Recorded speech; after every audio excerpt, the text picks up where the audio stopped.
Hi everyone and welcome back to our YouTube channel. Before I start with today's episode that I'm talking all about buying ready-made HMOs, please could you give us a like and subscribe because it really helps us grow our channel. So yes, we're talking today about buying existing HMOs. This is something that we're seeing as like a growing market within this area. For years, people have been buying property and converting it to an HMO themselves, but we're really seeing that market is more established now. And we've got lots of investors who are not looking to spend the money or the time on converting the property themselves, and they're looking to purchase properties that are already cash flowing, already compliant, and literally ready to go, like cash flowing from day one. So it's a great method to look at. It's a great property investment strategy for clients who haven't got the time to invest, to find properties to convert, and obviously the conversion itself is expensive and time consuming, and there are things that can go wrong with that. So many people don't want to get involved in that part of things. They just want to buy something that is ready to go. So as we're seeing more properties being sold, like that market is increasing, there's more comparable data, it is definitely becoming something that's easier to look at. On the flip side of that, we're also seeing lots of older investors, older landlords looking to come out of the market. Obviously there's been lots of changes to the property regulation side of things over the last couple of years. We had the tax changes a couple of years ago. More recently we've had the rent reform bill. So there's lots of reasons why landlords that have been in the market for a long time are now looking to exit that. And that is a great opportunity for newer landlords coming in to take advantage of that and buy properties that are ready to go. But as with all strategies, there are things that you need to be aware of. There's things that you need to be really clear with in order to make sure that it works. And what we're seeing from a mortgage advisor point of view at the moment is that lots of clients aren't doing that due diligence. And I think a lot of that comes from not understanding what they need to do in terms of due diligence. So therefore, valuations aren't coming in as expected, or we're just not able to complete on these property purchases. So what I want to talk to you about today is how can you really make sure that you understand this market, and how can you make sure that you buy property with as little dramas as possible. So the things I want to cover off are planning, Article 4, licensing, and also valuation methodology. They are the key pieces of information that you need to get right in order to make this work. So let's start with planning. So you've got two types of HMOs. You've got large HMOs, which are 7 occupants or more. It doesn't have to be 7 bedrooms. If you had, for example, 5 bedrooms, 7 occupants, that would still be classed as a large HMO. And you would expect the property to have sui generis planning in that instance. Normally you will apply for planning prior to doing the conversion, so the property would have had planning in place from before it was converted, but you can get a certificate of lawful development. If you've used it as an HMO for a period of time, you can get like retrospective planning, a certificate of lawful development. If it's not a large HMO, so up to and including 6 occupants, then it's classed as a small HMO, and that requires C4 planning. Now in most areas of the country, you can convert your property from C3, from a family house, family dwelling, into a small HMO without planning. But there are increasingly more areas now which are in Article 4, and what Article 4 means is that the permitted development rights have been withdrawn, so you can't convert from C3 to C4 without the correct planning. Now, if you've been using property as an HMO since before Article 4 came in, then again you can apply for something called a Certificate of Lawful Development, CLD, and that gives you retrospective planning. So you would have had to have been using the property as an HMO since prior to Article 4 coming in, and you would have to provide evidence to the council, to the planning department, to get them to agree that. So that's usually licences and ASTs. Now, if you're buying something that's already being used as an HMO, you really need to make sure that that planning is correct. when you buy it, because the lender will check those things. That will be looked at as part of the legal process. It tends to be later on down the line, so what you don't want to do is pay out for valuations, for broker fees, other costs involved in sourcing property, and then later on down the line realising that you cannot purchase the property. So I would always recommend looking on the planning portal, and then if there's nothing on there, checking with the agent, the vendor, seeing what the situation is. If you're unsure about any of that, then you can give me a call. We can chat through the individual situation that you've got. So that's planning. Very different to licensing. So planning is what the use class of the property.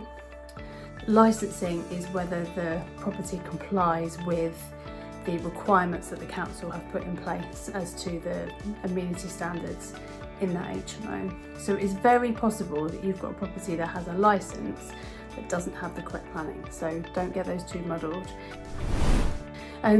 With regards to a licence, there are some things that you do need to check. Just because a property has got a licence currently doesn't mean that it's compliant. You have to apply for a new licence when you buy the property. Licences aren't transferable between people, so you've got to apply for a new licence, and there's no guarantee that the amenity standards are correct now. If there's been a licence in place for say 4 years or 5 years, or it's just expired or something like that, it may well be that the amenity standards have changed within that period of time. So I have seen it where bedroom sizes have been changed, or that the measuring of the bedroom has changed. So for example, if when you walk into a bedroom you've got the door opening onto a small corridor before you get into the bedroom, previously they may have counted the corridor, but now they don't because it's not usable space. So that could make a difference between it being a compliant room or not.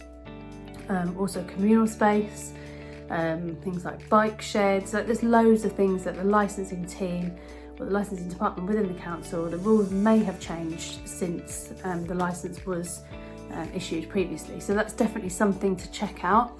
You can always speak to the licensing team, you can find out the situation, they can have a look at the existing licence, or you can ask them to come around. You know, there's lots, they will engage with you, so engage with them and find out what is going on with that, and ensure that you are able to get a new licence once you've purchased the property, because you will have to apply for a new licence.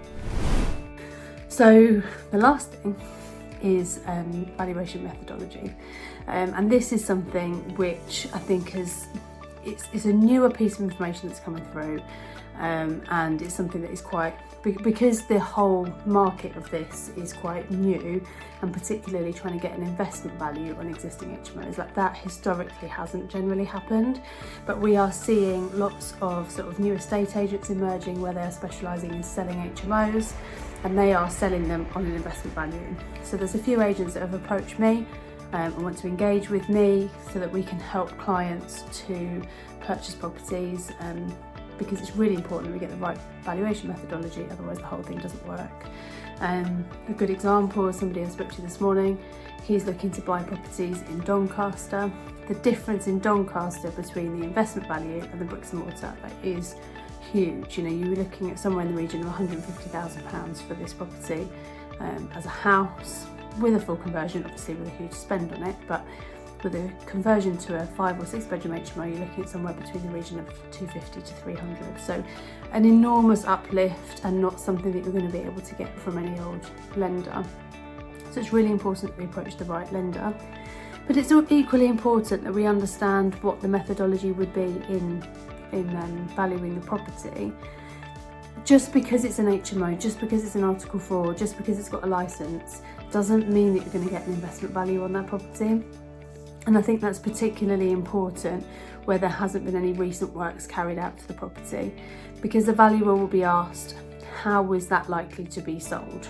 So if that came to the open market, how is it likely to be sold?